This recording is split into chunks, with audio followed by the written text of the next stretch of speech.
And hello, everyone. Wait, I got to turn that down so it's not so loud. What's happening? How is everyone doing? Happy Thursday. Welcome to Thursday afternoon live, whatever we're going to call this. We're still working on that. Anyway, welcome.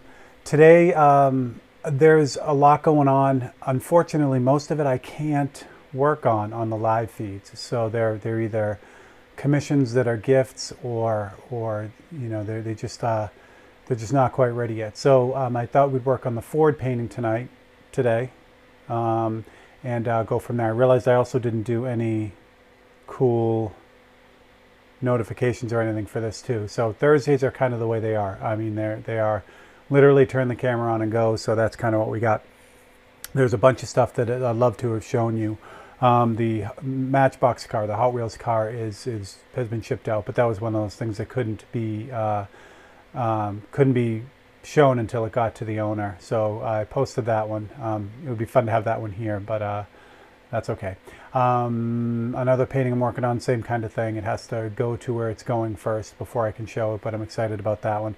But I do have the Island Creek painting to show you.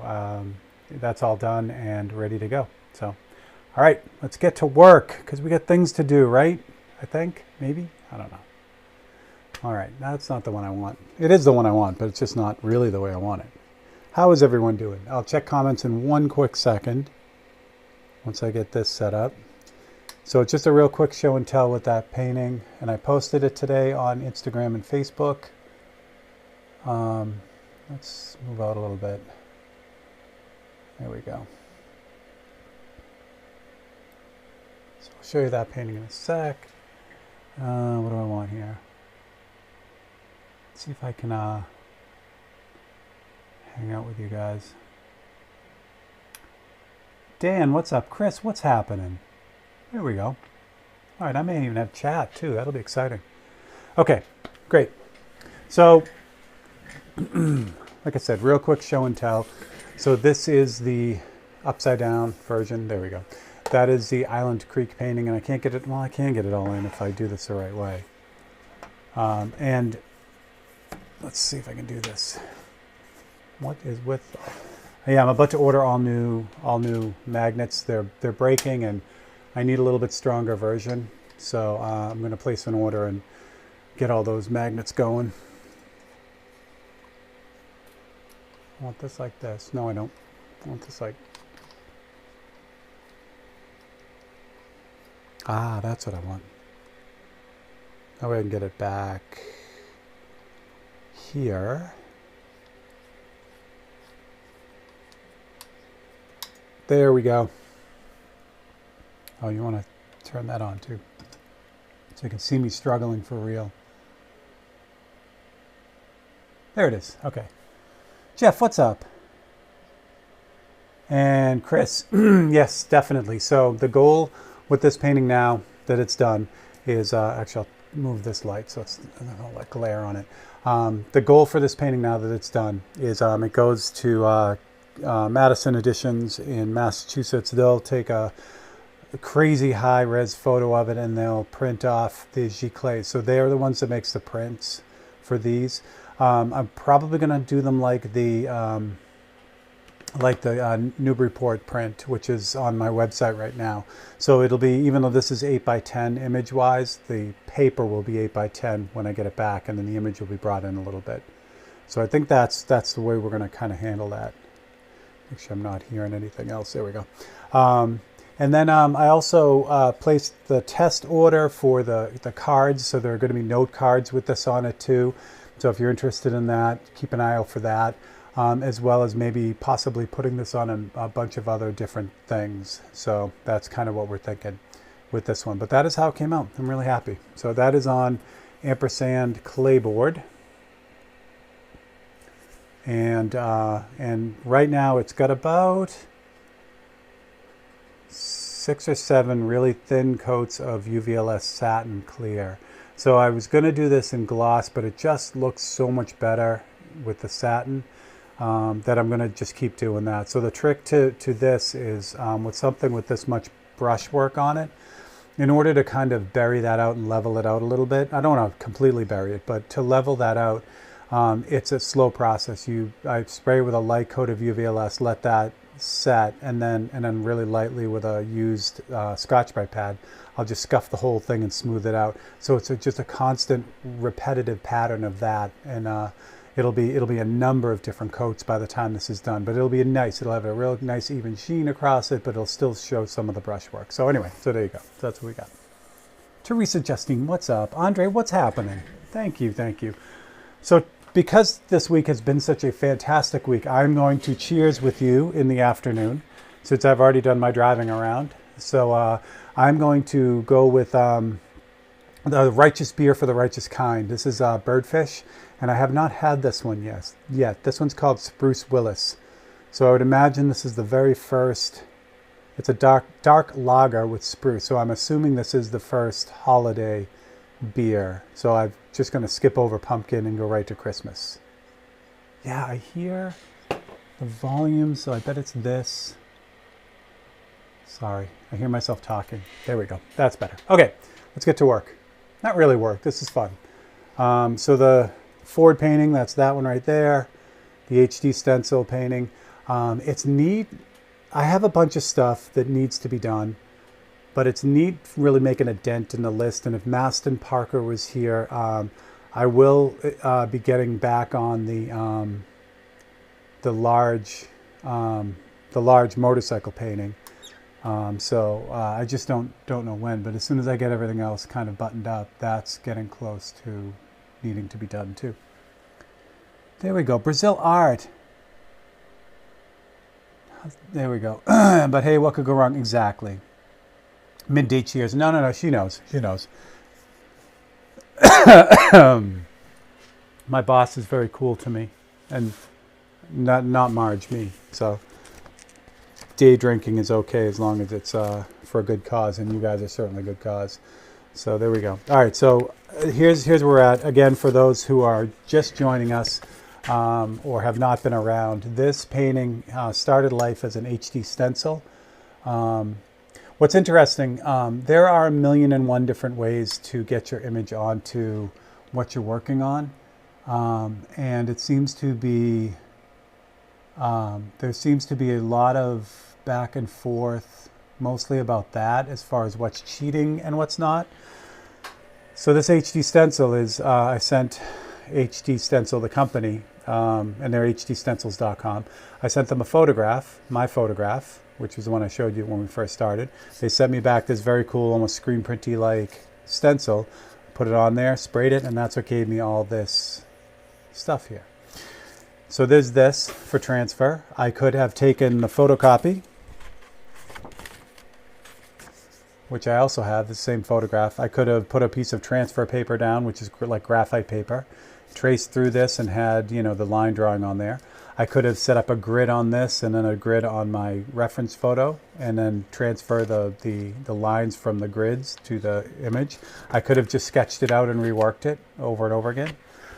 There are a million ways. This is big enough I could have projected it too. My projector will go 1-to-1.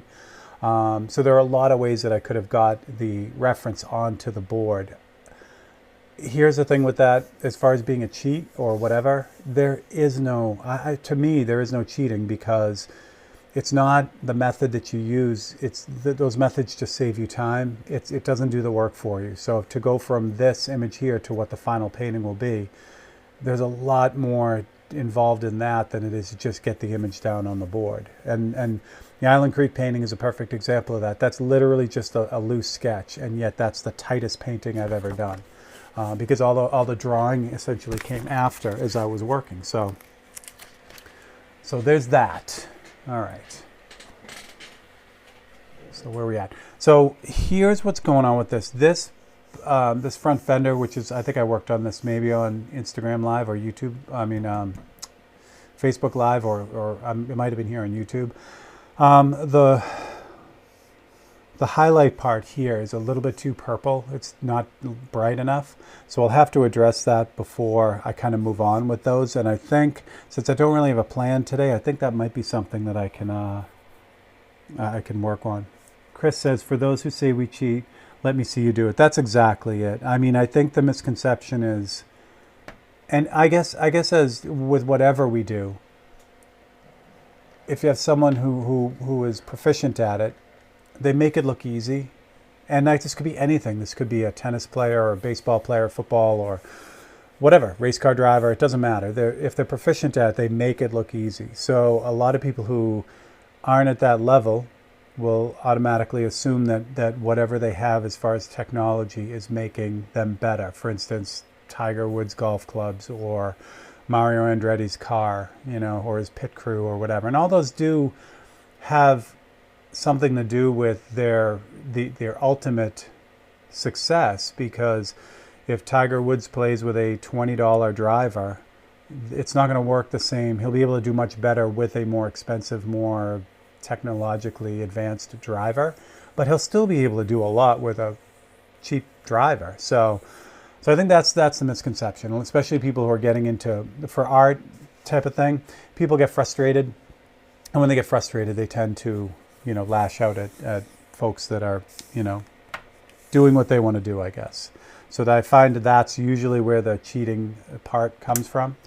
But Chris is right. If you think that any of this is a cheat, the first thing to do is try it and see what it does for you. And then if it makes your whole life easy and it makes you do things you weren't able to do before to a really high level, then yeah, there is something to that, because it's taken away the skill that's involved with with creating that. But for the most part, these are just tools. The other example I use is for a scientist. Like, is a scientist today any less of a scientist or less intelligent because they have massive computing power behind them, or they have tools that are far advanced from the tools that were around 100 years ago? So are those scientists today any less of a scientist because they have better technology? It's the same thing with art. We have new technology that allows us to take the mundane part out of it and allow us to be completely creative. So anyway, I didn't mean to get on that soapbox, but there you go. All right. So on that, we'll open the cheers and see what we got here for the dark Christmassy lager.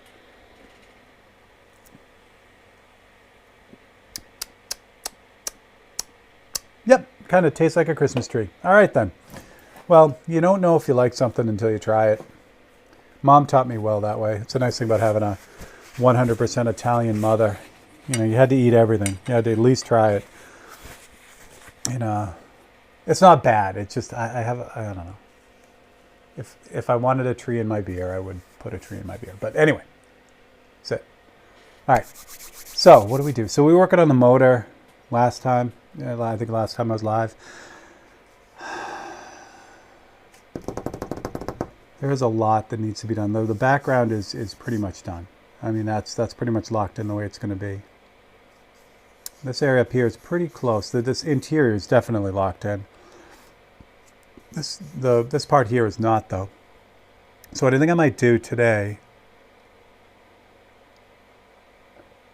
what I really should do is I should get these other two red components caught up, meaning get some paint on the it's not really the hood, the engine cover, and then the grill, the radiator housing, because all of those are the same red, and if I can get red on these and block them in, then I can kind of push them all at the same time, and they'll all look the same. The fear here is, and you can see this right now, I don't have all that orangey, that red oxide on here. So the front fender, the red of this is compared to this is much more red. This has a lot of orange in it.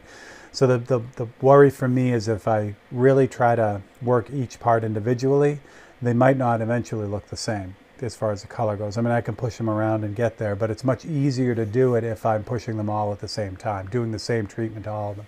So I think before I finish the body, or work more on the fenders, I'm going to get the engine cover and the front end in.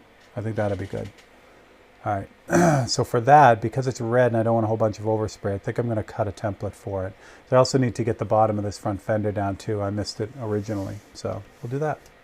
So I'm working on another car portrait right now, and it was pretty much all hands on deck for that one. I started it on Tuesday, and I'm going to finish it tonight. So it's roughly about the same size as this, same intensity. It's just I went non-stop on it. So after the Island Creek painting was done early in the week, I started on this new painting, and like I said, I'm going to have it done this week, which is good because that kind of needs to be buttoned up and out. But it makes for long days, you know. So, all right, let me grab a few things here. I'll need one of these. It's also weird not having music blaring too. I always have music on when I'm working. So on the feeds there is none. And I know, you know, I should take a page out of Mike Flores's playbook, Mike's Brush on YouTube. He always has royalty-free, just kind of background music, and it's actually pretty cool. No, I mean, it's, you know, it's royalty-free, which is generally terrible across the board. But what do I do with my scissors? I don't know. Okay. Falling apart here.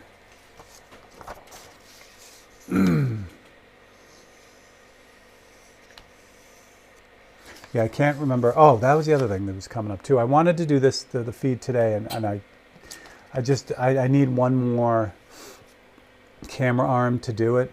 I'm working on another way of transferring an image onto a surface. There are two other ones I'd like to explore. One of them is actually old, really old, which is the Camera Lucida, which is basically like a prism. I'll do a quick thing on that.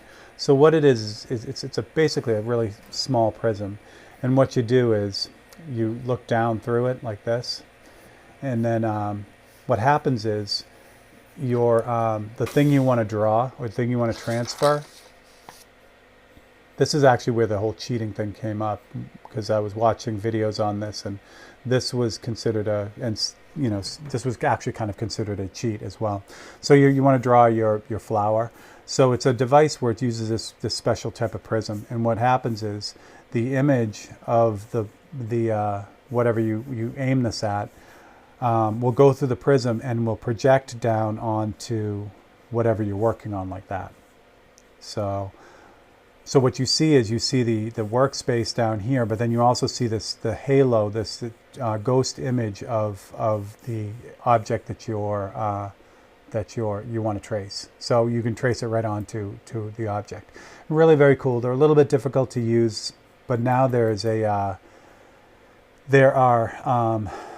apps for your phone that will do a very similar thing, an overlay, and they've come pretty far. So that's the thing I wanted to, because I picked up one of those, one of the big apps, but unfortunately, like I said, I need an arm to hold my phone, and the arm that holds my phone is currently holding the camera, so that didn't work out so well. But I'll get that. It'll be fun. It'll be fun to do, because I'm really looking forward to kind of getting into that and using it. It opens up, again, just another way to transfer your image onto the surface. And the more of these we have, the better it's going to be. So because then what you do is you get proficient at all of them, and then you just use the best one or combinations of them.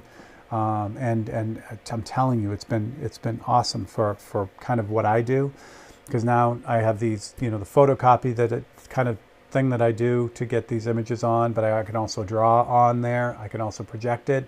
I can do a little bit of both. I now have the HD stencils, so I know I'm talking a lot. So let me see if I can get this started here. If you guys have any questions, comments, please yell them out. Even if you're watching this after, hello. I will do my best to answer any of the questions or comments that come in after as well. So what I'm doing is I'm just going to cut out everything that's going to be red, including these grill lines here are red also. So I'm, instead of painting this black and then painting the red over it, I'm going to paint it all red and then paint the black. That's going to be a little bit easier, because the red doesn't cover, I mean, the opaque red covers, but not as well as the black. So the black will cover the red better than the opposite. So that's what we're going to do.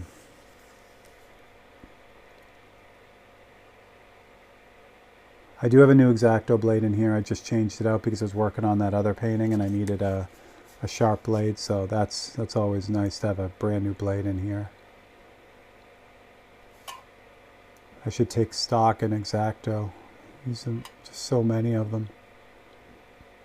Back of this light is black, some Fords, they paint the light housing the same color as the car, but in this case it's black. So, how do I want to do this? Save the, okay, that's good. So, yeah, I suppose I should mention what I'm doing. So as I'm cutting around this thing, I'm using this to create a mask for the red, but there are things that I want to try to save, things I don't want red on. For instance, like the license plate bracket and the license plate, the headlights and things like that. So what I'm looking at when I'm trying to decide on where to cut is what's going to happen to like the shapes I want to save. So this license plate, as long as it has something to hold on to, like another part of the template, then I'm in good shape. If it's floating out in the middle, like if I hadn't done either one of these, the fender or the radiator housing here, this license plate bracket would just be floating in the middle. So what I would do in that instance is I would cut out the bracket, then I just use, when I go to do it on the painting, I just use a little magnet to, as I stab myself. You just use a magnet to hold it in place. So that wasn't a proper stab. There's no blood. So, all right. Let's see what else we got. Okay. And you got that. Good. Okay. So again, so for this, like I know I have to paint the bottom of this, but I know I don't have to paint the top. So that's what's going to kind of hold the license plate bracket in. Yeah, so I want to cut here. So I get down to here. But I do need the bottom of this. So I'm going to have to cut around the horn. The wiring harness for the horn, I'm not going to cut out. I'm just going to paint that in after. It's basically a black, just kind of black. The actual horn, though, I don't want a ton of red on that. It would just take a while to fix. And there's a cool shadow on there that I do need to get. So I'm hoping, yeah, I did. I was just checking my painting to see where I cut off painting the top. And it's right at that shadow. Why I didn't go all the way down, I don't know. What I should have done is cut out this whole fender and did it all as one piece, but I did not. Because sometimes stuff happens.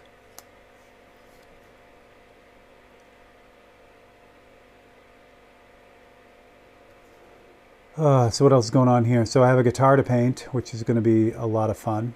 It's actually for my uncle, and I want to say my dad got him this guitar kit. I'm pretty sure that's how it happened. So my dad, who passed away in May, was a guitar player, and he was a big part of my uncle, his brother, learning to play guitar and that kind of thing. And my uncle is a great guitar player now. He's been that way for a long time, but yeah. So Dad at some point had bought him a kit guitar, and my uncle is also a great woodworker. So I think that was the idea behind it. Dad got it for him because he knew that my uncle could put it together really well and come out with something really neat. So my uncle never really got to it. It just kind of, it was one of those things, and I can relate. There's always these things we want to do and we never seem to have time. So this guitar was one of them. And so after my dad passed, I was talking to my uncle, and he really wants to put that guitar together, but he also wants something special on it. So he was real specific about what he wanted, and it's going to make a really fun project. So I will include you all in that as I go. It's going to be kind of an ongoing thing because, again, it's got to be worked in between other things, but there's plenty to do on it, so it'll be fun. It'll make its appearance more than once, I think. So that's coming up. As far as the store goes, my store at StephenLeahy.com. If you are holding on for the holiday sale, it is coming, but that doesn't happen until November. So if there's a painting on the site that you really want, I would not wait for the sale, just because things tend to disappear. So, you can always play that, to see if it hangs around until the sale, but things have been moving, so if you see something you really love, I would suggest grabbing it and then getting something different at the sale. All right, so that's it. So that's the bottom of that fender and the rest of the cowl. Now you see how the light has the stock that holds it on, and then the plate is actually held in by the horn in the top. So everything is good there. Like I said, if this didn't have the stock on it and I had to hold the light in place, that's exactly how I would do it. I would just cut it all out and then put it back and hold it with a magnet on the painting. So next we got to decide. What I think I'm going to do is I think I'm going to cut out the I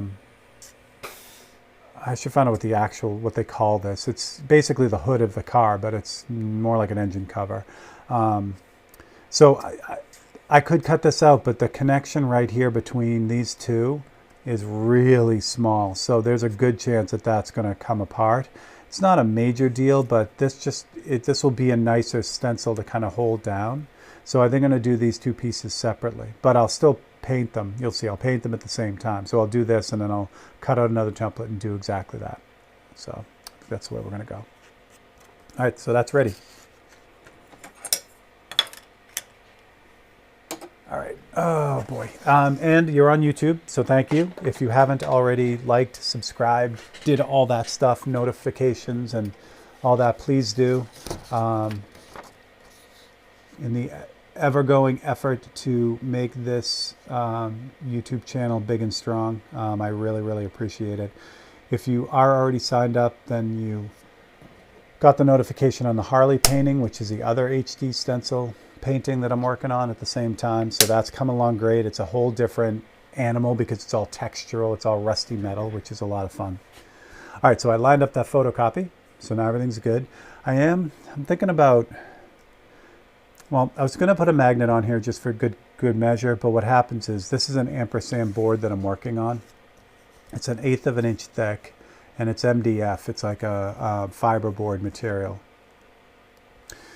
So what happens is the big magnets will go through that board and hold on, but the little magnets won't. So if I put a magnet right here, it's immediately going to snap over to one of these big magnets, so it's not going to work. So I'm going to use the old meat skewer holder downer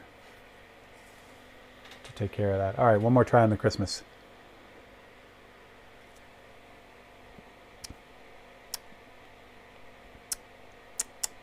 So here's a problem I have with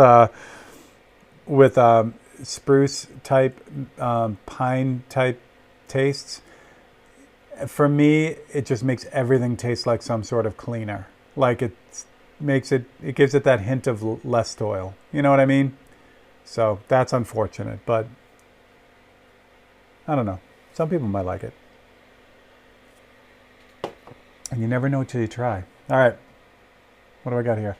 Red. Red is what we need. And this brush probably has paint in it. Of course it does. All right. So this paint still has, or brush has paint in it from when I was working earlier, which is fine. It's okay. Just takes 2 seconds.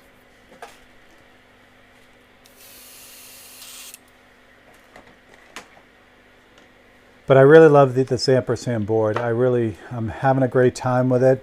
They take such care and in the manufacture of these boards, and the archival qualities of these boards are fantastic. The way they treat them, and then the clay itself, just really super high quality overall. They're a joy to work on. You can paint right on them. But I prime them with the actual base coat that comes with this paint system. And that just gives me kind of a common ground. But you can paint right on them. The clay board is completely smooth. You can sand it. You can do all kinds of stuff with it. Just been just a joy. Now the clay board, if you're looking for it, Michaels stocks ampersand panels. Hobby Lobby has their own brand, but Michaels will have the ampersand brand. The only thing is in most of the Michaels, they only sell the gesso board, which is the rougher gesso version of this. It's fine if you don't mind all the texture, but the clay board is completely smooth. So I just order it online. And ampersand also makes a really nice floater frame for these panels too. It's just beautiful. Cody Adams. Yes, Cody, that's exactly it. It tastes like Yeah, pine sol. But you know, it's a 4 pack and they're pints, so I'm not gonna dump them out. I'll suffer through. Now here's the thing. Hold on, I didn't even check the stats on this one. Oh, it's even a like kind of a light beer. It's 4.9 for alcohol by volume, which makes it a really light beer. If it was like a really super crazy beer, like 9%, then this would have been the office holiday party killer beer because you would have drank it and then you would have ended up making photocopies of your butt. So, but it's not going to do that at 4.9.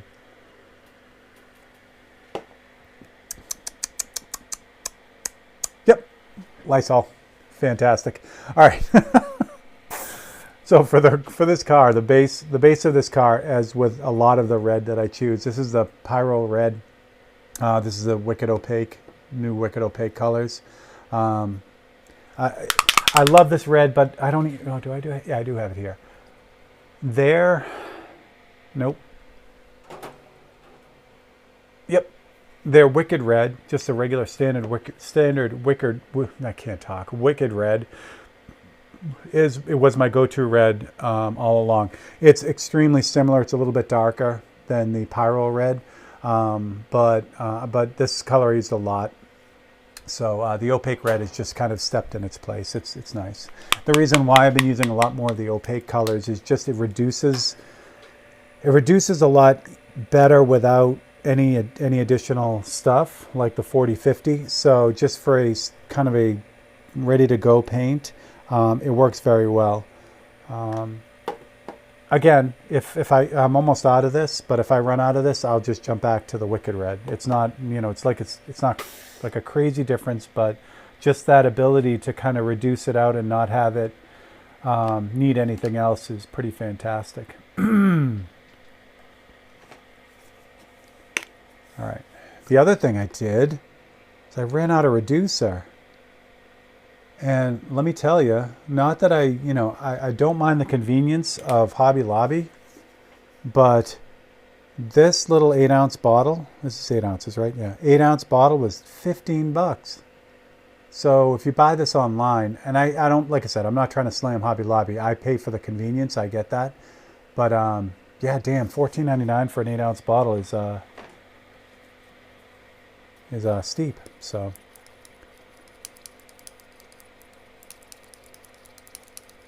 All right, so there we go. So there's the red.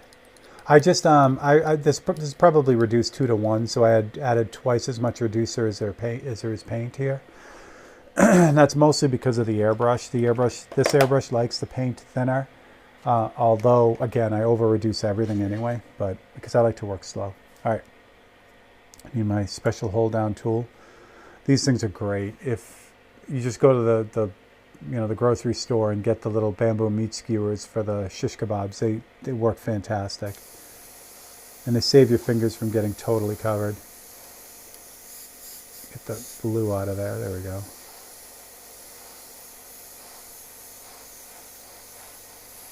We cut Windex down in Mississippi. Yeah, Thomas, the thing with that, I've gotten so used to the way that the reducer performs that even using a homemade version or even using the like I have leftover 4012, even using that, it works differently. So yeah, so I mean, if in a pinch, if you had some distilled water, you could reduce this and then figure out how the paint works after that. But I've just gotten so used to the way that it works with the reducer that, like I said, I'll just suck it up and pay the price for it.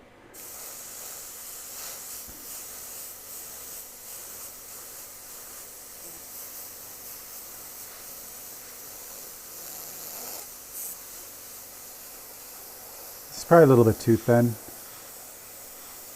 but that's okay. I am going to probably thicken this up a little bit just because it's going to take forever to cover this. So, just going to squirt some of that out, and I'm just going to add straight paint to it. Do 2 drops, I think. Should probably thicken it up enough.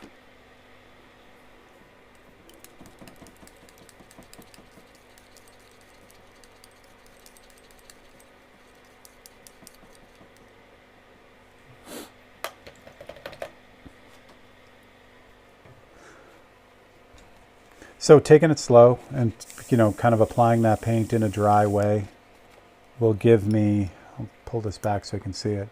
So even though this isn't adhesive or anything, this isn't stuck down, that'll give me a really clean kind of coverage of that, so I don't have to worry too much about it. There will be some underspray, so paint will get underneath, but not, not crazy, not like as if I was doing a freehand. So it's kind of nice that way.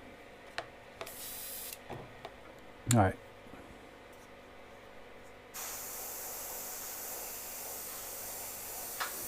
Oh, much nicer.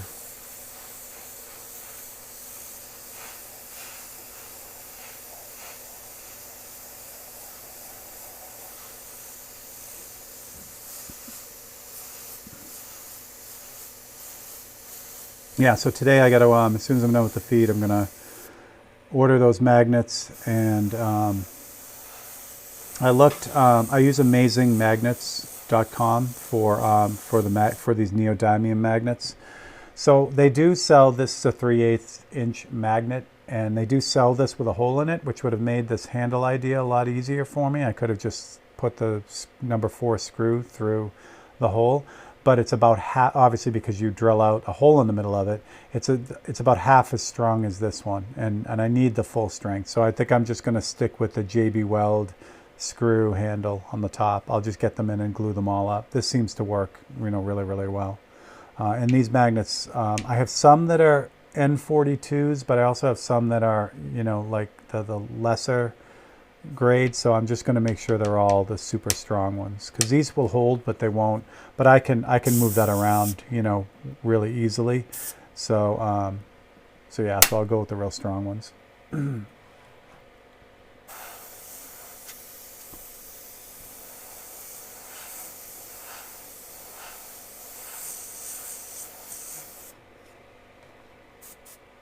JB can do it. Yeah, absolutely, I love it. These are epoxied, just regular epoxy, which I find was okay, but even the epoxy would kind of fall apart after a little while. That's why this one's so goopy, because I just re-glued it. But yeah, the JB is really good stuff. And again, I mean, I'm not expecting them to last forever. It's neodymium magnets, these rare earth magnets. They're nice and, well, you can't see it on that one. Here we go. Well, you can see it on this. And it has a nice silver, kind of plating on it. They have to plate these because the actual magnet material is fragile, so they plate it. So when you stick this to anything else, what happens is, I'll probably show you. Yeah, this one's starting to do it. The bottom of that, see how the plating is starting to kind of bubble and crack, and that's what happens. So then it'll come off and it'll leave just the raw magnet on there. So again, I ask a lot of them. I'm not expecting them to last forever, especially the way I abuse them. But the longer I can get out of them, the better, for sure. And the ones I have will still work. It's just I'm down to like 6 of them without having to re-glue a bunch of them. So I figured now's a good time to even the stock of them and make them all, the strong ones. That 3/8 size really works well. I do have a bunch of, like really small ones that I use too. And then, I get like a multi-pack, and there's like teeny weeny ones in there. Like it's tough to see these, but they're all little, just little squares. It's so funny. I have this right here, but I can feel that magnet pulling this group of magnets. It's like if I let go, it'll just go over there. All right. So yeah, so I love them. I think it's the best thing that I kind of came across of those neodymium magnets. Like I said, I get them online from Amazing Magnets, just because you can literally order any size, any strength, any shape. They have everything. You can get them though at like hardware stores. So like Home Depot has, like these bigger square ones. But again, for Amazing Magnets, it's just nice to be able to get exactly what you want. That's all they do.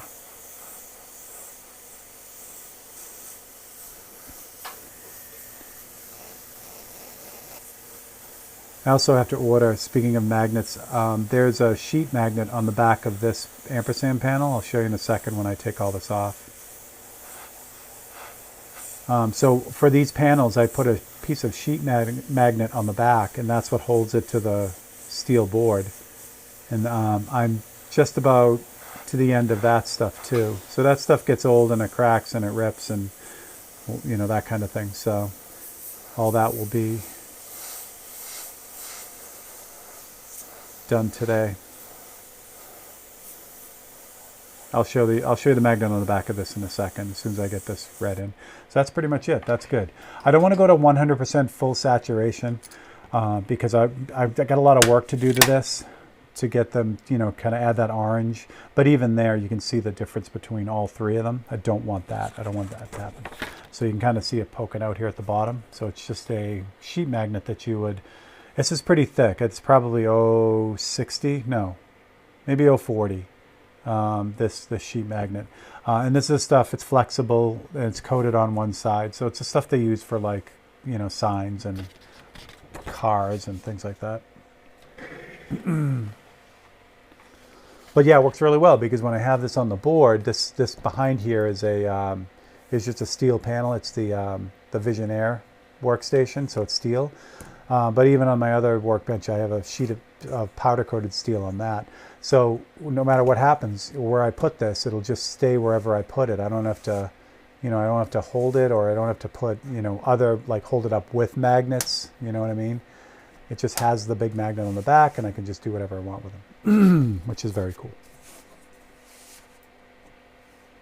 All these things can be found on Tech Tuesday, which is one of the channels on the site here, on the channel. So Tech Tuesday, I go over a bunch of the magnets and how that all works and how I use them and stuff. Definitely game-changing stuff. When I switch to the magnets, I have these great old drafting tables, these 70s drafting tables, and before I had the magnets, I was literally putting tacks into the wood. You know, it'd go right through the drafting film, that drafting pad, the green pad, and then right into the wood. So when I refinished them, I said, I can't keep doing this. These tables are too nice to be putting all these holes in them. So that's how the magnet kind of came about. All right, so we'll get this engine cover now.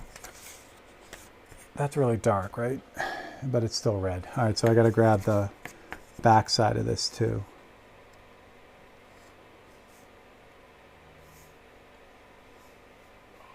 Because it is also red, even though it's in shadow. It'll be good to base this in, and then again, I don't have to worry about it. So we'll include that in that.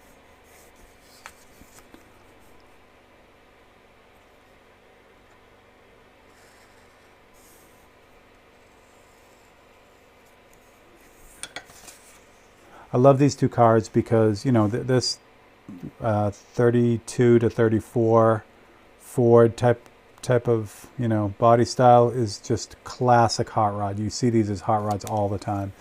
So to see a pair of them that it's actually vintage and just new is almost refreshing in a weird way.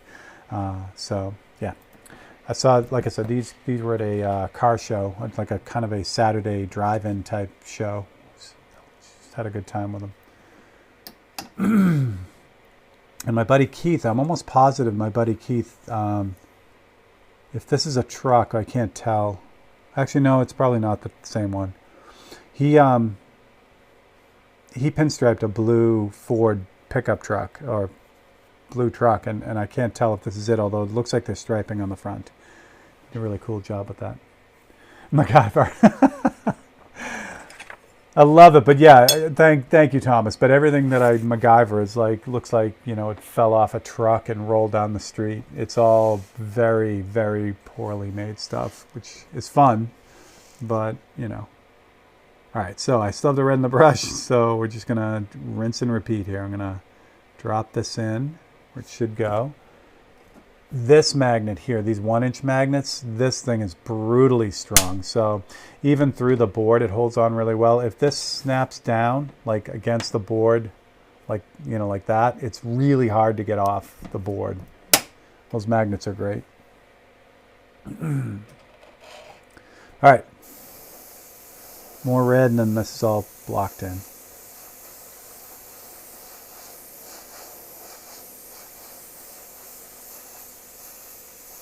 It's a good angle for these louvers too on the side, and what I mean by that is when I have to paint them, when I get to the point of painting them, they're all pretty much just, all I have to do is paint the lines in. If these louvers were at an angle where the sun was catching the rounded part of the louver, that's a whole different thing. So I'm super happy that the sun was where it was. It just saves a ton of time. I mean, getting these grill lines lined up is going to be a chore in itself. Because unfortunately, if they're not like dead on, if they're not perfect, they look horrible. They just, it looks like the car was in an accident if those aren't like dead on straight. So the same thing happens with the louvers. Any, kind of real repetitive shape like that, any repetitive pattern that's really tight like that can be a nightmare to get down. But this one's easy because of the way the sun is behind the car. All you see is just a slot, the line for that louver. Makes me a happy camper.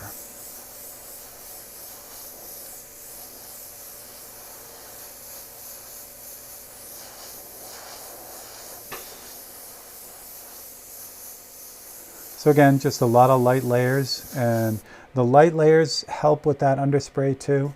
So if I were to hose this thing down, the volume of paint that I'd be putting on here would just open up the chance for the paint to kind of get underneath and make a mess. By going in real light layers, as soon as it hits the surface, the majority of that paint, almost all of it, sticks to the surface and doesn't bounce around.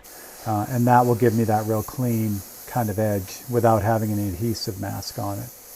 Because if I had to cut adhesive mask for all this by hand, it would just be crazy.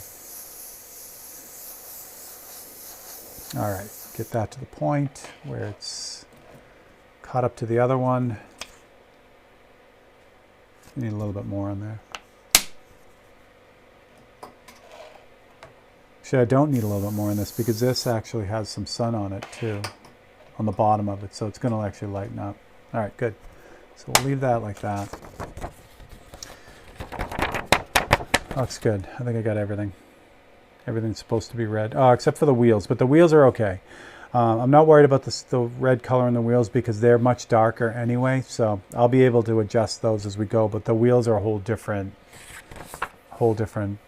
part of this painting. The thing I want to do is I want to intensify the red in here a little bit too on the firewall, if that even was a firewall back then. I don't know. So what I'm going to do to make my life easy is I'm going to look for that cutout because it's probably in here. Oh no, I painted the whole thing as one unit. Huh, okay, I can still use it. What I did was I cut out the whole, almost all the red. Again, I don't know why I didn't cut out the bottom of that fender. It's just kind of a careless mistake there. But I can use this. So what I'll do is I'll do this, kind of get this lined up. The magnet on that, and put another one up here. There we go. So I'm aiming here. I didn't really finish any of these highlights, so I'm not worried too much about getting spray out onto here. Sure, I'm lined up. I am. I must have missed on the engine. So I'm just going to intensify the red in this section here because it just needs to be less orange and more red.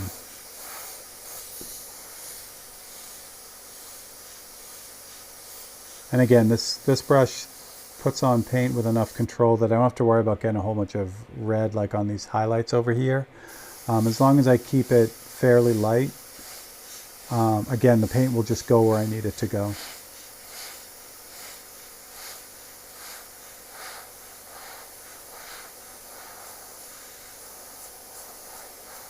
This area in here is really dark, so I just want to give it enough red that the dark color, that dark brownish black, will stand up on it.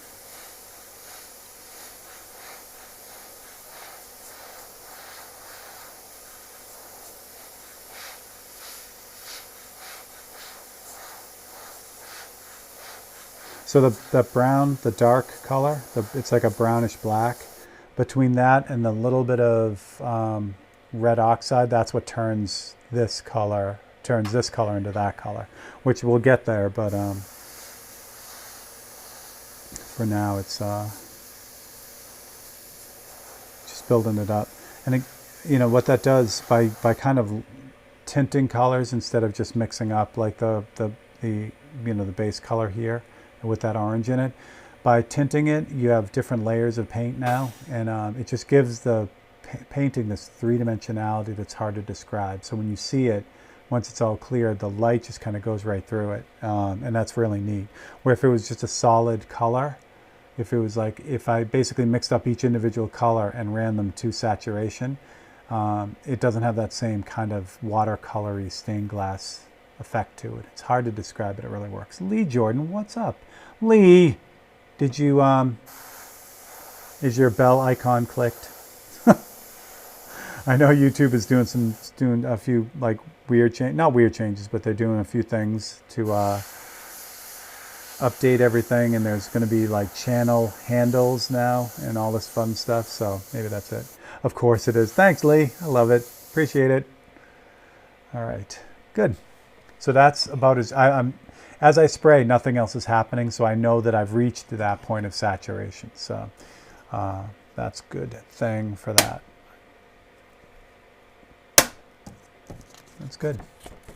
That's good, yeah. All right, so this, yeah, I'm gonna have to adjust this color because this has more of this going on in it, where it's got this violet-y white. That's gonna go on up there.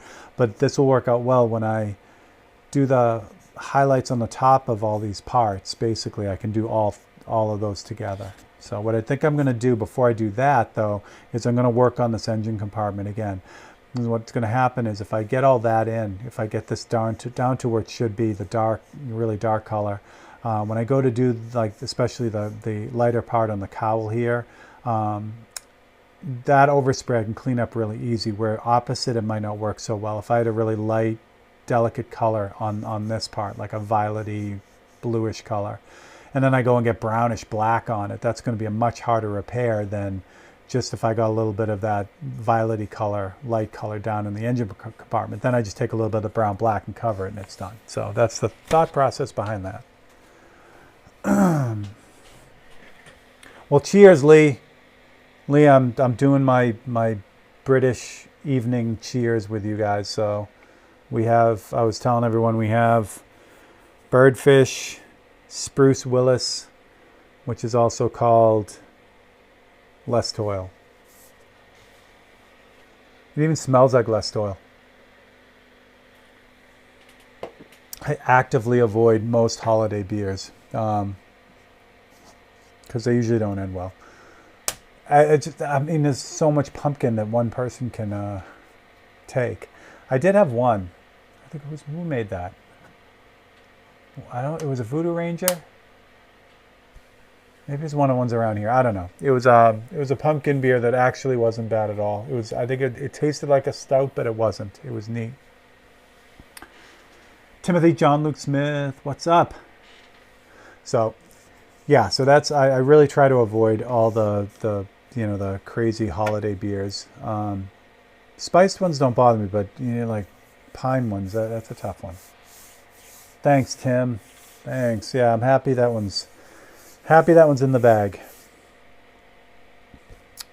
All right, so yeah, so we'll do engine compartment then. So for this, I'm going to get you guys closer because I'm going to be kind of messing around with the internals here. And I'm going to go back to front with this one, meaning the back of that engine compartment first before I really start working on the motor itself. Because if I do that, then then again, it's all overspray kind of issues. It's like what will cover what. So if I start by working on the stuff in the background, I'll cover it with the stuff in the foreground. I only have to do it once, which is lovely. We love that. So I got proper. The other thing I'm going to do, and actually I'm about 5 seconds, I don't keep talking about it, I'm about 5 seconds away from getting a better number 2 camera right here. This is the one that does all this. I want to get something. Originally, when I got the whole setup, I figured it would be better if I could do manual focusing, but which sounds like a good idea on paper, but it's not. I need this camera here to autofocus. And these cameras that I have are nice, but they just don't autofocus. They're all manual focus. So, and I also got to get a better monitor, which is on the list. Oh, thanks, Tim. All right, and congratulations on your class too. Tim is now offering a um, kind of a class at home setup, so you can check out his. Tim, that's on inkflingers.com, right?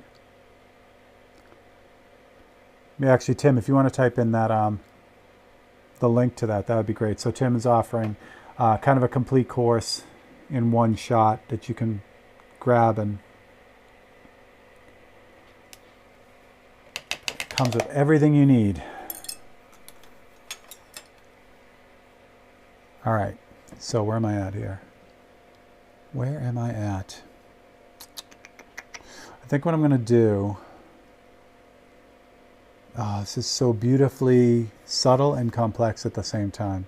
There's all kinds of molding in this piece of metal, bends and molds and openings, but yet it's subtle because it's tucked back in this compartment and then the motor is in front of it. So I'm just going to take it slow. The impulse is to get it done. It's kind of what it is. But we're not going to do that because we're not going to do that. All right. All right. So we start with that same like dark brown. Actually, let me get the grubby glove on. Yeah. I tried to get a longer link. Oh, did you put it in, Tim? Good. Yeah, sorry if it's a giant link. That's all right. All right, so what I'm going to do is I have that dark brown black color. So what I'm going to do before I get too far into this, and I can still see the slight halo from the HD stencil. So what I'm going to do is I'm going to kind of block in some of those darker details first before I get too far with the airbrush. Because when I go and tuck all this in with the airbrush and start, freehanding all those shadows and things, all these darker details would get lost. So I try to put them in and then I wouldn't be able to see where they're at. So we'll get them in now.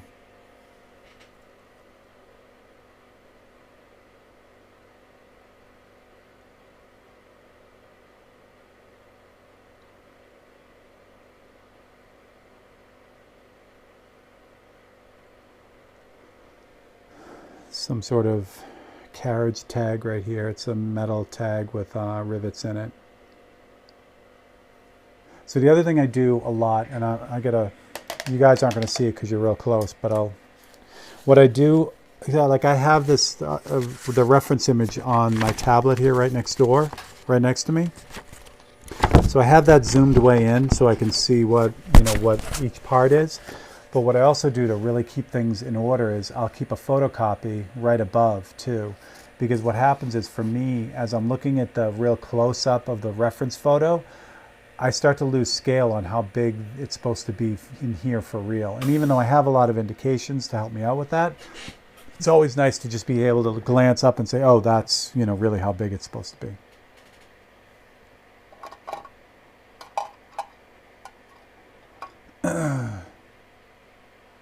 70-30.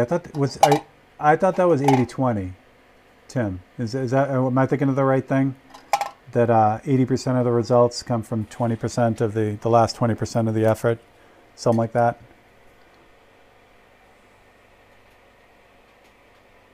There's so many percentages. I can't do math right now.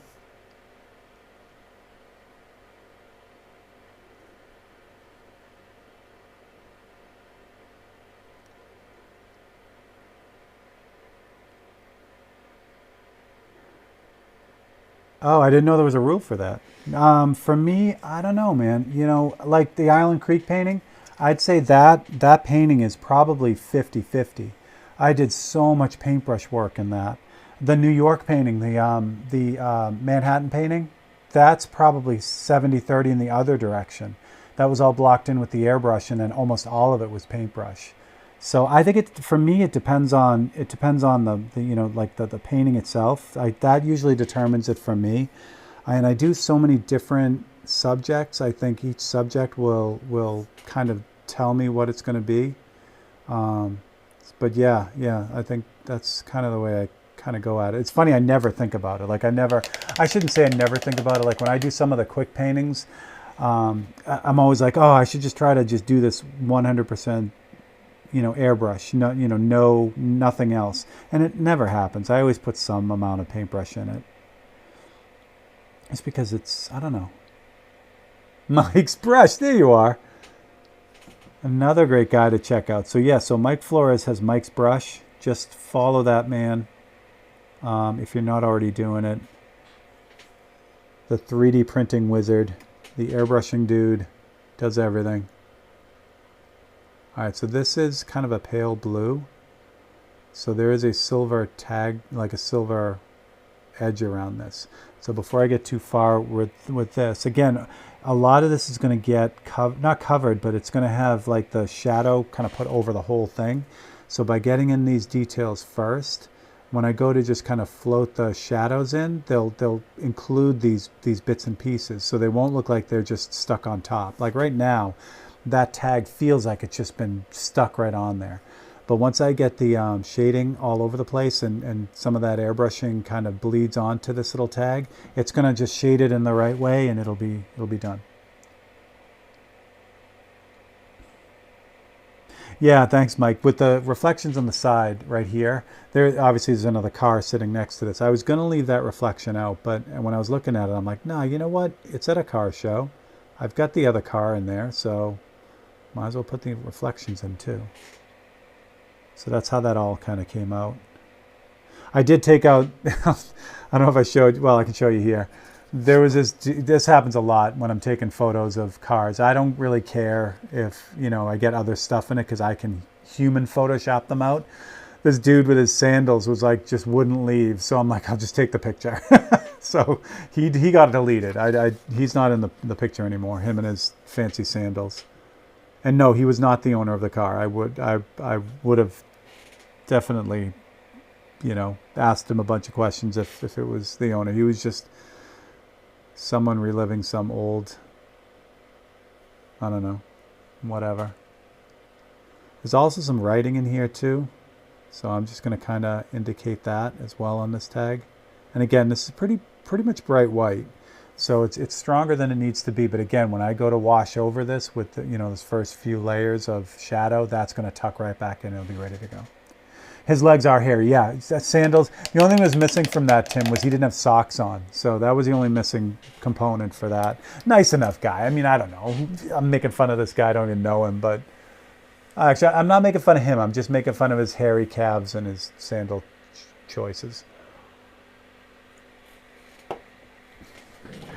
It never ceases to amaze me though when you go to one of these things and I'm either stepped back, or this one I was just standing up when I took the photo, which I do sometimes, but then also sometimes I get down low and want the photo like down low. It's amazing. You set up for this photo, even if just with your phone, you're about 6 feet away, guaranteed someone just walks in front of you and just stands there while you're trying to take the photo, which it's a free country. You can do whatever you want, but man, I'm like, all right, I'll wait.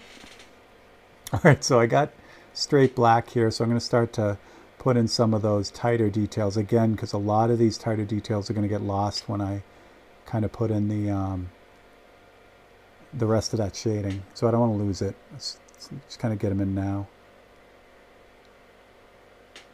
This is just for the black. I'm using opaque black for everything now. So I haven't picked up any of the other, like the Wicked Black or the Wicked White. I'm just using the opaques because they work so well. So there's a seam between the firewall and the rest of the body. That's what that is.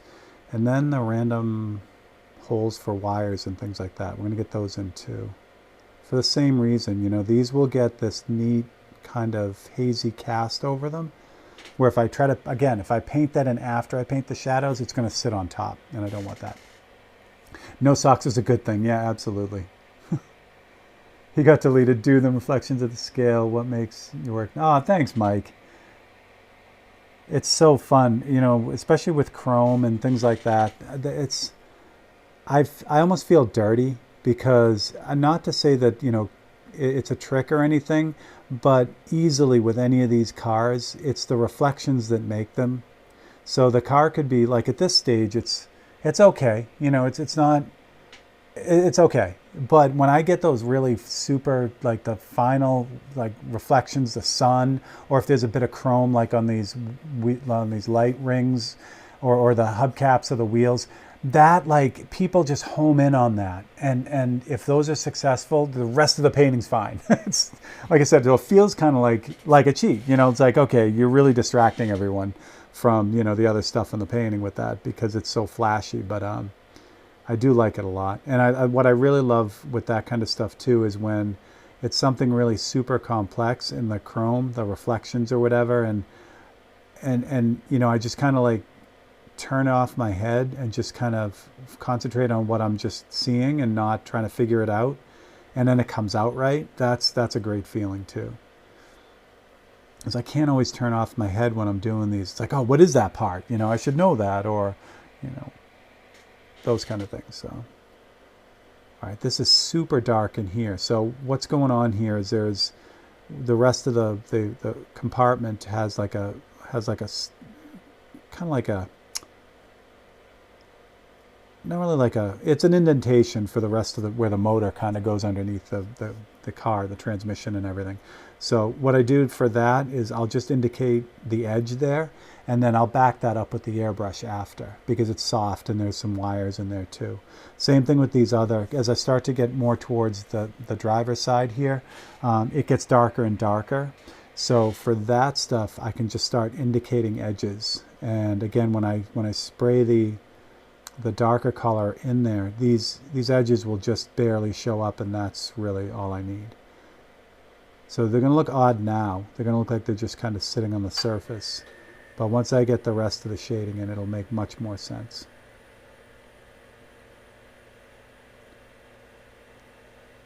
That's super dark in there. Also want to check, again, it's nice having a really good reference photo too, because I can really get a good, like if I'm looking at something and I do need to figure it out because I know someone's going to look at it and say, oh, that's not right, having a reference photo, you know, right nearby and really close adds a lot of help for that. So this, yeah, again, you know, you guys know my dad passed away in May, and it seems like everything, you know, especially cars. He was a big car guy, so everything car related reminds me of him. You know, whenever I'm doing any stuff like this at all. But this particular show, not really this show. This is really close to the house I grew up in and where my parents were living or are living, my mom. So when this show would happen, Dad and I would walk down and we'd look around and look at all the cars. And so every time I'm working on this thing, all I'm thinking of is that. So it's a good thing, but it's, you know, it's a good thing and sometimes, you know, not so good thing, but mostly good. I know what the next car painting is though. So I've talked about my dad's Riviera that I remember, and at some point before I pass from this world, I really want to find that, you know, that Riviera. So I think that's going to be my next painting. His other car that I never saw, but he talked about a lot, was a Studebaker Commander that he met my mom essentially with. Or he had when he met my mom. I obviously never saw that car, but I think the Riviera might be a better choice, only because I remember that car growing up. And talk about, you know, thinking of him all the time. If I can find one of those, and I sort of kind of want to make it into a convertible. I know that's probably blasphemy for any Buick fans, but I've always wanted a convertible. I've never had one, and if I'm going to have a silly car, it's not a bad way to go. All right, good. So you saw the white in there. Same deal with this. That's way too bright for what it is, but when I get the airbrush going and I start tucking in all this, that's going to just, you'll see, that'll just kind of be pushed back. Now, as far as the motor goes, these little uprights here are the spark plugs. I just ghosted them in. They're not, they're not anywhere near where they're supposed to be yet. So I'm not worried about overspray on that. In fact, I want to kind of blend those in a little bit right now so that when I go to work on the motor, the background is totally done. I don't want any gaps like there are now, this weird kind of red line that goes across. I don't want any of that. In fact, I have to make sure that there is no red behind that, which there is a little bit, like right here, there's a little bit of red. So instead of airbrushing that, I have it on the palette anyway. So I'm just going to take a little bit of it and just kind of manually paint it in.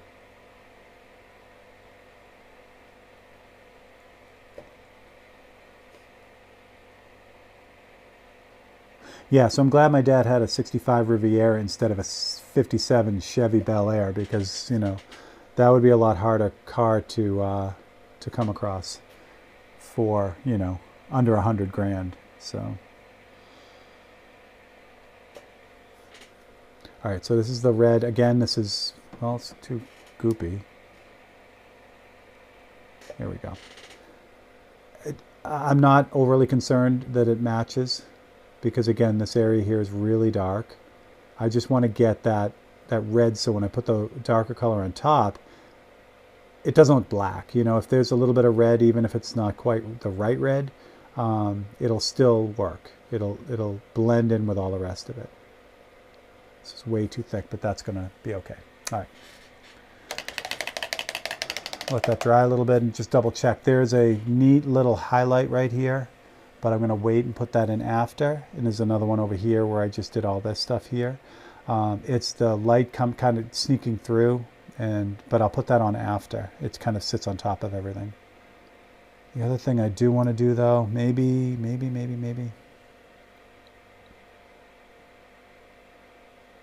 I don't know how I feel about that. No, I'm gonna just go for it. So there are also light areas in the creases of this firewall, but I think I'm gonna paint them in reverse. So when I go to use the darker color to kind of start shading in, I'll just avoid those few areas like that, I think. All right.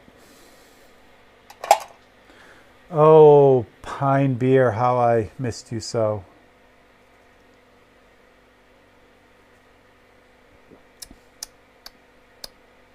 Yep. The light notes of a clean bathroom. All right. I have black in this brush from before. I was using it before. It's already pre-reduced. I don't want to hit this with straight black because, it'll have a different kind of tone. So what I'm going to do is I'm going to take this black that's already reduced. I'm going to go back to the palette and get a tiny bit of red. The opaque black is a jet black. It's very brown. So if I take a little bit of this red and add it to the black, it's going to give me this really kind of a nice brown color, which is really what I'm looking for. I'm going to have to check this paint too, because this has been in the brush pretty much all morning. So it might not work the way I want it to, but what could go wrong? All right, what do we got here? I have to figure out what's going on back here too. So there's a running board for this Ford behind. This one behind here is blue. So the running board here you can see, and it's like a light blue. And you can see a little bit of the ground right there, that little line, and then the rest of it's this shadow, the shadow color. So the reason why I'm going through all that is because I don't want to get overspray on stuff that's going to be hard to fix later. So that's all good. I just got to not get a bunch of overspray on this light blue area. Then I'll be all set. Other than that, it's all pretty dark, so we're in good shape. All right, so let me get this flowing.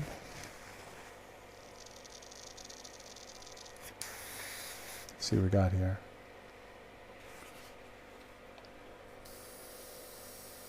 So I'm going to test it out right here in this open area, because this area is all pretty much dark. It's the darkest. So this way I can kind of test the airbrush before I start committing it to like real tight details. And this will tell me right away if I got to do anything to it. But so far, so good. That looks all right. So I'm just kind of run with it. All right, so I'm going to start down at the bottom where it's A, darkest, and B, there's a lot of interaction between this red area and where the motor is. So I'm going to kind of soften that line I have here.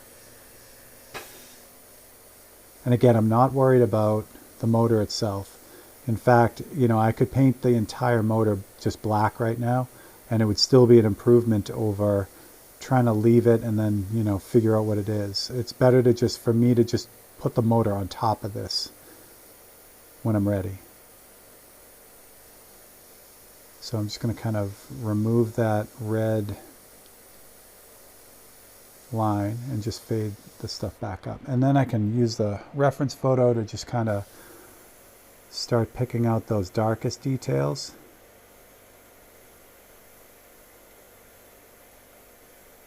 And then once I get the darkest details in, I can move around all these other little shapes and add whatever else needs to happen. So for instance, this is where, you know, it works out really well as far as just kind of picking at it a little bit. So there's a lighter area. It fades as it gets to the front of this car on the side. So I can do that here with the airbrush as I'm kind of picking everything else out. All right, so this edge here needs to be really clean, this where this cowl is. So what I think I might do is I'm going to drop a little bit of tape on that for safekeeping, unless I don't have any tape here. How did I do that? Oh, I know how I did that. Okay. I moved all the tape, so let's go with this one. So the tape, I don't need much. I just need enough to make sure that edge stays clean. So I'm going to use just fine line tape. This is FBS yellow. And this is just insurance for me. So this isn't, you know, this isn't masking everything off. If I was really going to spray this heavy, I would have to put something behind here, like a piece of paper or tape or something else. But I'm just using that to kind of keep that line clean. So I'm going to start with that. Now, if I hose this thing down, I'm going to get a dark, you know, a dark edge on the other side. So again, you know, I'm kind of working with that edge. I'm not spraying towards the other side. Just getting this right down to the level of darkness that it needs to be. And I can just pull this off and it's ready to go. The other thing I could do is I could have grabbed a freehand shield to do the same thing. But for the tape, it's just as easy because it lines exactly up to that shape in one shot. I could, like I said, if I could grab the freehand shields and find the right one, but it would take a few minutes and that's so much quicker. All right, so notice it's a lot darker than down here. So that's all done. So I don't have to get near that edge now. So now I can start working on the other little bits and pieces. So here where I have those dark details, you'll see how the other side of that is really in shadow. And I do that with the airbrush. So that'll all kind of blend together.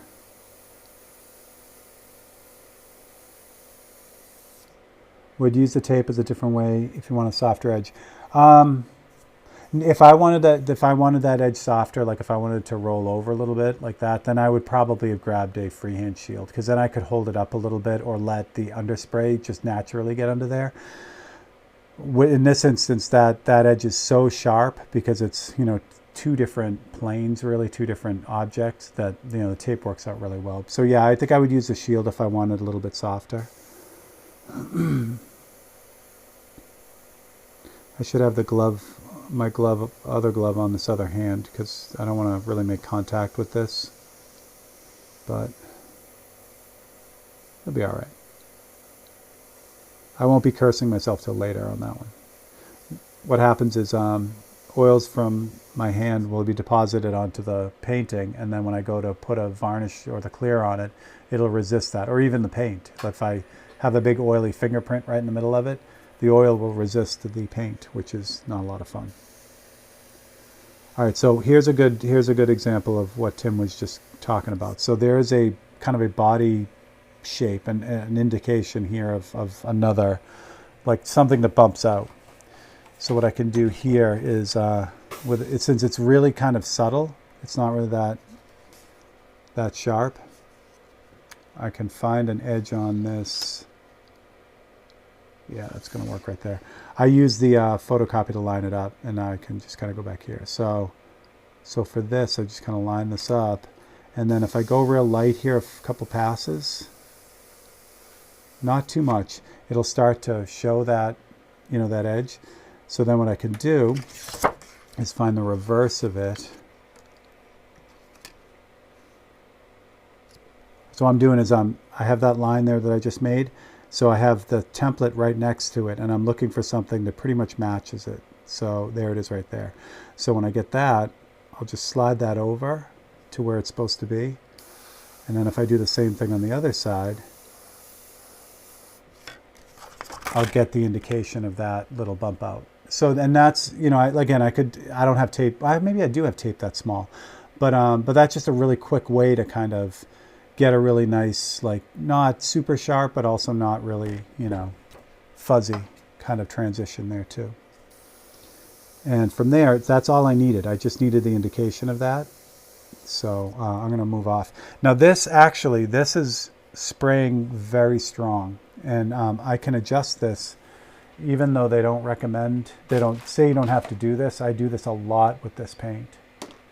So if I grab this mixture of 4050 and 4011, the clear, it's basically like clear. It's their UVLS clear. And then I add some reducer to it. So if I add this to the mix that I have now, so I just added 10 drops in there to that. So now this is going to spray more transparently and smoothly. So this will be good, so I don't have that kind of thing where it comes out very strong and opaque.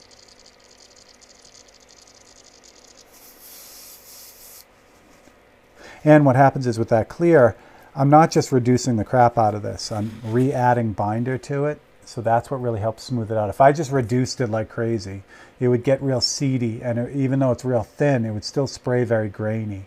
It would spray, but it would spray very grainy. This, by adding the binder back in, it keeps things kind of emulsified and smooth. So now I have a much more subtle gray that is a lot more controllable. So it will still get to the same like, you know, darkness, but now it's going to take like 7 or 8 more passes to get it there, which is perfect. For this, I'd rather it go kind of slow. All right, so for the other side, I can do the other side of this. It'll bump out the same way. Just kind of find a spot on this template that matches what I'll show you what I'm doing, because you guys can't see it. All right, so I've lost the HD stencil part of it, so I need the reference photo for this. And this might be difficult for you to see because it's pretty dark in there, but there's a line. This little bump out right here is what I'm dealing with. So there's the ridge going up on top of here, and then it goes back down to here. So it's the ridge is right here. So all I'm going to do is just kind of like line this template up until I find the right spot, like that. And then now when I move that to the canvas, so I'm just going to kind of remember that that's it right there. It doesn't have to be perfect, but so now I just move that back to the panel. Even though I can't see it, the details on the HD stencil, I know it's lined up from the reference photo. So that's the beauty of having a reference photo that's one-to-one as well. Not only can I cut stencils out of it, but I can also use it to kind of figure out where these, you know, these shapes are. All right, so the bottom part of this is darker. I kind of went a little bit overboard down there, but that's okay. This part down here is pretty dark. Oh, it's very dark. Oh, in fact, yeah, it's really dark. Down here, it's almost black. So I'll build that up after. I just want to get all these different little shapes in here first. And then I can work on, you know, dumping it down to where it really should be. But see how like I'm going around those paintbrush strokes that I put in earlier? So now this, whatever this round bit is, I just kind of finish it with the airbrush. So I started it with the paintbrush, but then finish it with the airbrush, and that's what... it'd be real difficult to get those really tight, fine lines with the airbrush. It just, I mean, yeah, you can do it, but it's the same thing. Like you can also, walk to the store instead of taking your car. So yeah, I mean, walking the store is get good exercise, and doing those super fine lines with your airbrush is good exercise for getting your freehand skills down. But if you're not actively if you need to get something done, there are other ways to do it. So I guess is what I'm trying to say. So now that I've got that line in there, that edge, so now I can just, again, same thing, I can use the airbrush to kind of continue it, and it gives the illusion that that sharp line was done, it was just done all, they used a mask essentially to mask that off, when that's really not the case at all.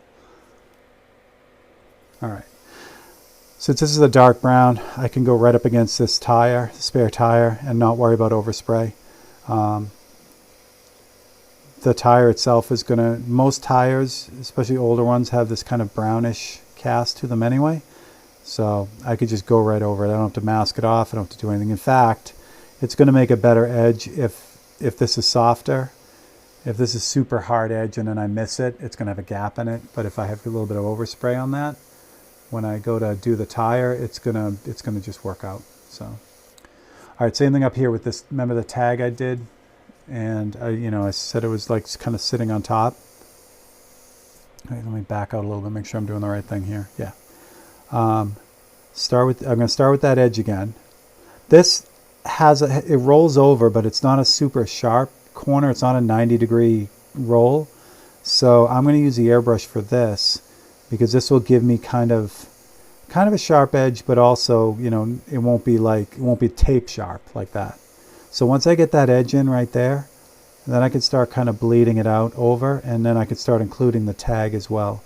And by doing that, that'll push that tag back and make it look like it's not, just glued on. It looks like it's part of the painting. I'm also keeping an eye on the reference photo while I'm doing this too, so that I A, don't go too dark, but B, also just kind of get the right value. There's also another body line right here too, and again, it's pretty subtle, so I'm just going to kind of indicate it by going over the thing with the airbrush a few times. Yeah, and then it actually rolls over here too. At this stage, I'm doing all this airbrushing. I'm not worried about overspray up on here either, because this, the amount of paint I'm putting on is very, very small. And actually I can see it. I can see the paint being applied. So I know there's no real big chance that I'm going to get a bunch of overspray up there. All right, what am I missing here? Oh, there's another little, okay. There is another little body line thingy in here. So we'll do the same thing here. Just going to darken this side, and that'll make that edge.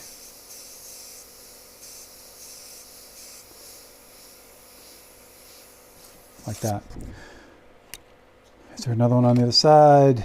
There is. Where there is one, there is usually another.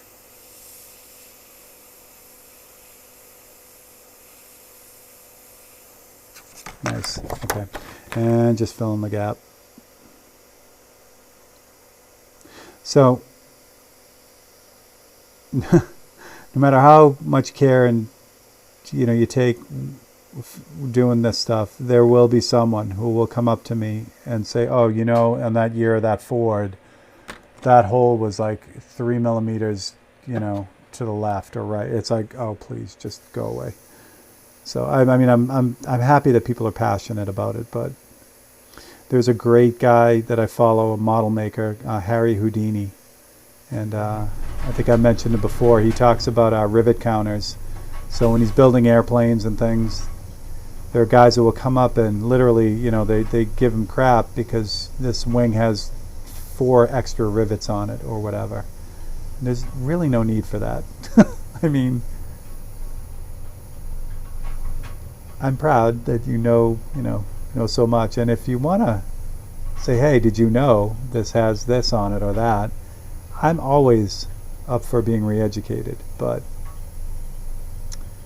some people don't do it in the nicest way, or for a lot of artists it's unsolicited, so people will give you their opinion whether you want it or not, which is always fun.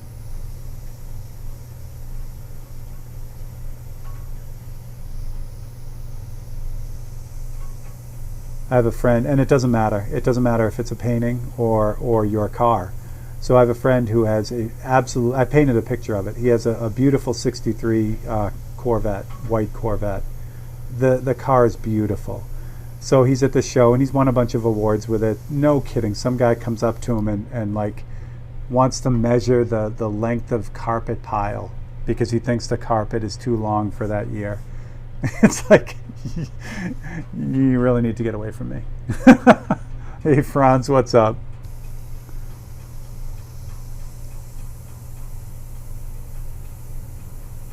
That car restoration thing though, for that reason, there's some, I do appreciate it. Like, I was watching, or I was talking to someone, maybe it was Tony, about his Corvette. So if you were to have like work done on the frame of the car, there are these chalk or grease pencil marks from where the car was manufactured. As they run through the manufacturing line, they'll make notes on or whatever they do. They just put something, like kind of notes on the bits and pieces of the frame.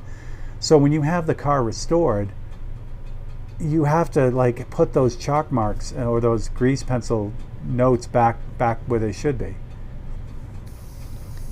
I was talking to Charlie Hutton at the show, which was fascinating because he's into, he does a lot of hot rods, but he also does a ton of restoring, like real restoring.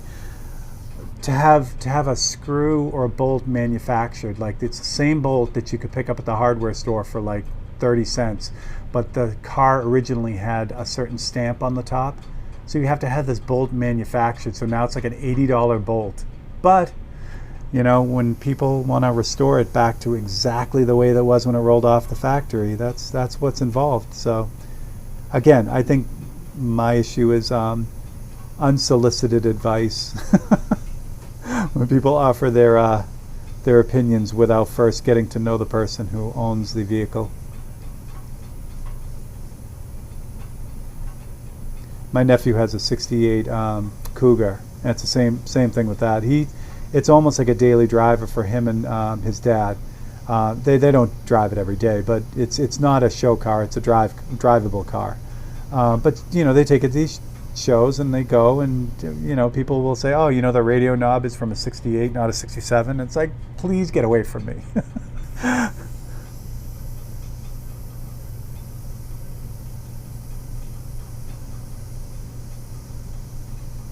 All right, so we are just about there on this. So I'm just kind of bouncing back and forth between the two, and that's looking really good.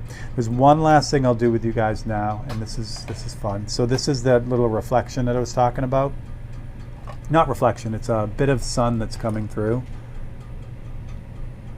And we'll put that in now. So I'm going to mix up a little bit of, it actually looks orange from where I'm at. So again, this is what's nice about these Createx opaques. If you need to do something like this, you don't necessarily have to add a ton of white to it. Before, if I was using the Wicked colors or the detail colors, you had to add white to everything because the opacity was generated by that white. But these now have a binder in them that makes them opaque. So that gives it a little bit more strength out of the gate, which makes it a little bit more fun. All right, so this is the orange color. It's like an S shape that's like right about here, and it's just the light kind of coming through. So the first pass of this is not going to show up. And I did it the wrong way, but that's going to be okay. The way that's coming through there, but that's all right. It looks like a smiley face on mine, where it looks like a frown on the photo. So we'll go with a smiley instead. All right, so that's the first pass. And again, it's thin, so it's not very opaque, but each pass brightens that up.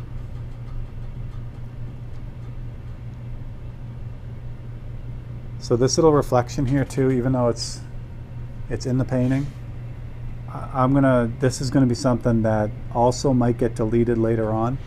If I'm looking at this thing and it just doesn't make sense in the end, I'll just take it out. But for now, it makes a cute little smiley face there, so I'm happy with it. And since I have this here, there's a couple other spots where the light kind of just sneaks through and the same thing happens. So since I'm here and this area is pretty much done now, I'm going to do the same thing. I'm just going to kind of put those little bits of light in where they should be. It's a little bit on this side right here as the sun comes through. You really won't see this highlight until I get the rest of the dark stuff behind it done, but it'll work. There we go. All right, so there we go. All right, let me back you guys up so you can see what we've done. That's actually not too bad for whatever it's been, about an hour, a little bit more. Let's see if we can get this focused so you guys get, there we go. So just the blocking in is huge. It really is, you know, because usually what I'll do is I'll block in the whole painting first. So I would even do the blue in the back here, and it would just be the general, you know, color blue or whatever. The wheels, the white walls are pretty much what they are, so I wouldn't do that. But I would block in the dark part of the tires, and I'd block in the general area where the spokes are. But once that's done, then I can start doing what I did right here. And that's, for me, the fun part. Once it's all blocked in, then I start digging in and kind of getting into, you know, the details of the painting and pushing and pulling it, and that's kind of how it goes. So, so yeah, that's kind of what's going on with that. So let me switch out here, get that out of the way. You know what I forgot? I forgot the fancy floodlights today. There we go. Ow! A little bit of light on the subject. So that's what I got. So thank you all for coming by on this Thursday. It was fun. Got a little bit more done on this, which is really good because I didn't expect to have anything done on this. So yeah, we'll get the rest of the work done this week, and then we'll jump on some new things next week. Hopefully, I'll be able to get a new camera mount at some point, so I can do that other. The other video too with the image transfer. I think that'll be fun too. So we'll work on getting that done as well. And that's what I got. All right, so have a wonderful weekend. Don't get into trouble, and if you do, blame someone else. And yeah, that's what I got. So have a great week, and yes, I will catch you all in the next one. Thanks a lot.